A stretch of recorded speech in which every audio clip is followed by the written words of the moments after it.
The elite women of ancient Greece and Rome regularly used cosmetics, a custom that was adopted from the ancient Egyptians. During the Middle Ages, the tradition continued only amongst the nobility, as most of the peasant classes didn't have the money for such luxuries. Of course, in medieval times, the church kept a watchful eye over everything, and this included the makeup habits of its female parishioners. Adding makeup to one's face was thought to question the workmanship of God's vision. And early in the period, women who wore makeup were seen as an incarnation of Satan, as the use of cosmetics was only found in brothels. However, the Dominican friar and theologian Thomas Aquinas eventually agreed that it was better for a woman to look as attractive as she could for her husband, and that way he was less likely to commit adultery. But a woman needed to be very careful, because she should not, under any circumstances, make herself so desirable that she would attract any other man.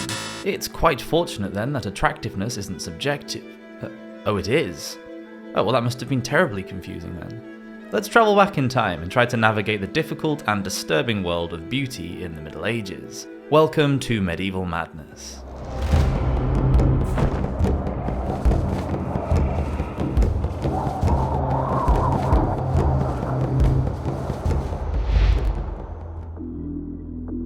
Forehead plucking. In the 15th century, having an oval-shaped face with small lips and a small nose was thought to make a woman look more pure, innocent, and childlike. As hair coverings were demanded by the church, one way to achieve an open and expansive face was to scrape back the hair under a hood or veil and raise the hairline. But not every medieval woman had a naturally high forehead, so some women even went as far as lifting the hairline by artificial means, such as plucking the hair out. The church would only accept cosmetic enhancement if it remedied severe disfigurement, so a woman would not be looked down on by her husband. Unfortunately, plucking the hairline did not qualify, and so any woman who was thought to have taken part in the practice was given a stern lecture by her priest on the mortal sin of vanity. Most women would just pluck the hairs out using a pair of metal tweezers, however this would take a long time and was obviously very painful. There was also the alternative of depilatory creams. Many were harmless concoctions made from plants. Milk thistle steeped in walnut oil, parsley juice, and gum of ivy were all thought to stop hair growth. It was recommended that they were applied with pressure and rubbed on the hairline. However, other preparations were not so user-friendly, such as an exfoliation of eggshells or the crushing of hard, dry cat's dung into a powder before being mixed with vinegar and rubbed into the affected area. The eyebrows would be removed too, so that the face was left blank and without any expression. Later, many women who had overplucked were left with brows that would not grow back. It became fashionable to use the fur from mice or rats to make fake eyebrows, which were stuck on to hide a woman's straggly brows. Even the eyelashes would be removed to achieve a completely plain and open face. Body hair.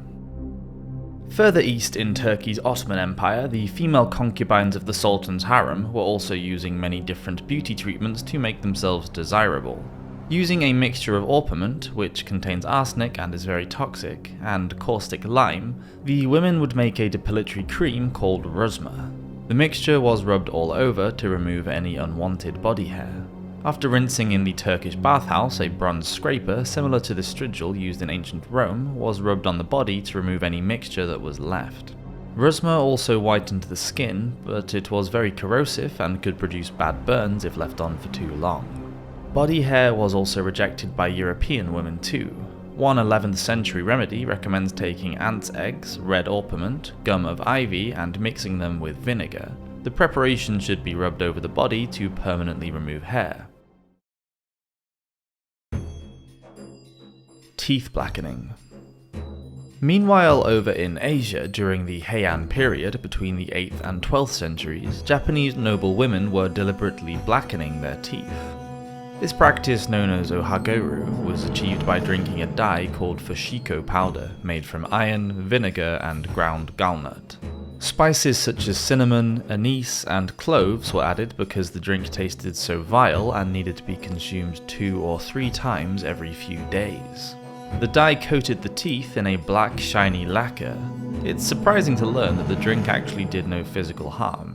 In fact, it prevented tooth decay and helped to strengthen the teeth. Some geishas still perform ohagoru today. Foot binding. This horrific custom began during the 10th century in the upper classes of the Han Chinese society. Soon the practice spread to poorer families. Once a girl had her feet bound, it meant that she could not do any work, which entailed standing for a long period of time. Having lotus feet, as it was called, signified beauty and wealth and would mean that a girl was more likely to marry well. The lotus flower is one of the ideals of beauty in Chinese culture, and it was thought that the bound foot resembled the flower. Even poor farming families bound their daughters' feet so that it would attract a wealthy husband, though they could ill afford to lose the child's labour. The whole process was about making the foot as small as possible. Firstly, the girl's foot would be bound with a bandage 2 feet wide and 10 feet long. This usually happened between the ages of 5 and 7, when the bones were still soft. The 4 smallest toes would be broken and folded underneath the foot and bound in place. The soles of the feet were cut so that the big toe could be bent back to touch the heel. Then the wet bandage was soaked in warm animal blood and herbs and then wrapped tightly around the foot. The dressing would tighten even more as it dried. Each day the feet were cleaned and forced into a progressively smaller lotus shoe. The feet would be swollen and inflamed, but the girl was made to walk no matter how painful it was for her. It is said that some girls would be beaten if they cried. Women with bound feet could not run away or even walk very far and would spend most of their time at home. It has since been argued that the practice was not about beauty at all, but more about male domination. After time, women became complicit in the custom because they knew that their daughters would not be able to find a husband otherwise. It was thought that the most beautiful foot size for a medieval Chinese woman was just 3 inches, although the average size of a foot after binding was usually around 5.5 inches long.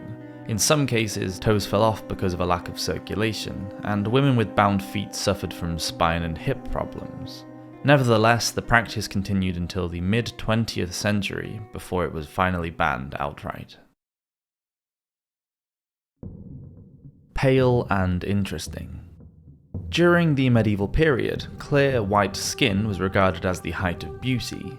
Many smallpox epidemics left sufferers with pockmarked skin, so an unblemished complexion was thought particularly attractive.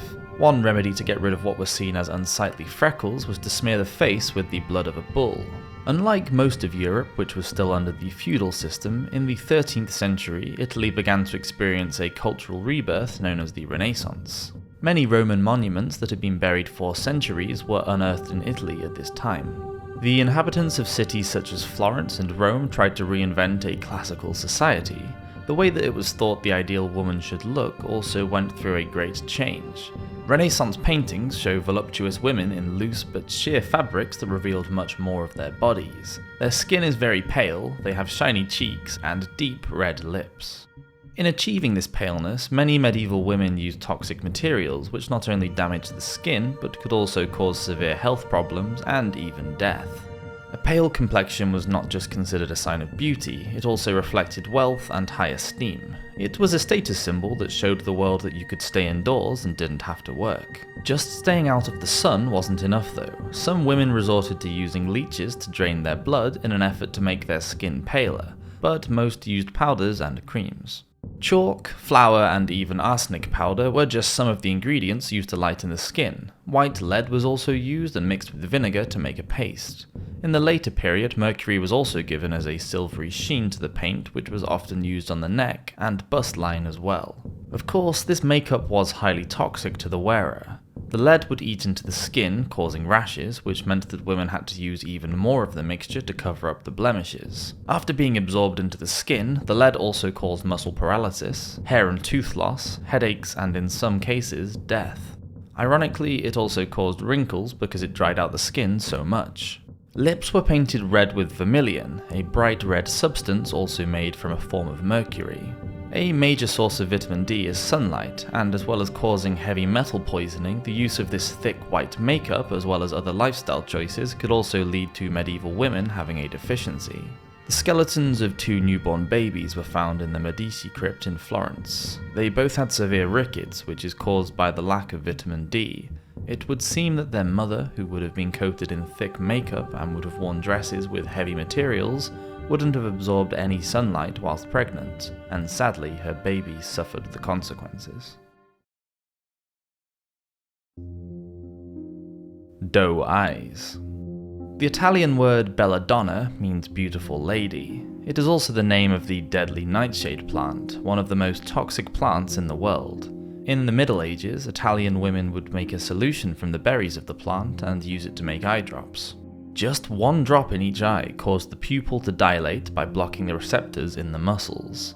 The idea was that the woman would look as though she was constantly in a state of arousal, making her irresistible. It was considered the height of beauty at the time. Of course, using such a poisonous plant was highly dangerous, and long-term use came at a cost. Women could experience visual distortion from the first application, resulting in blurred vision, sensitivity to light, and an inability to focus on objects close up. Side effects could cause heart arrhythmias, permanent damage to vision, even blindness and death. But it was just another beauty fad from the Middle Ages that should have come with a major health warning. Thank you so much for watching this episode of Medieval Madness. I do hope you enjoyed it, and do subscribe if you enjoy the content. We do see all of the lovely comments you guys leave, and it's always very, very appreciated. I hope you all have an amazing Christmas, and we'll be back here next week for a brand new episode. Cheers!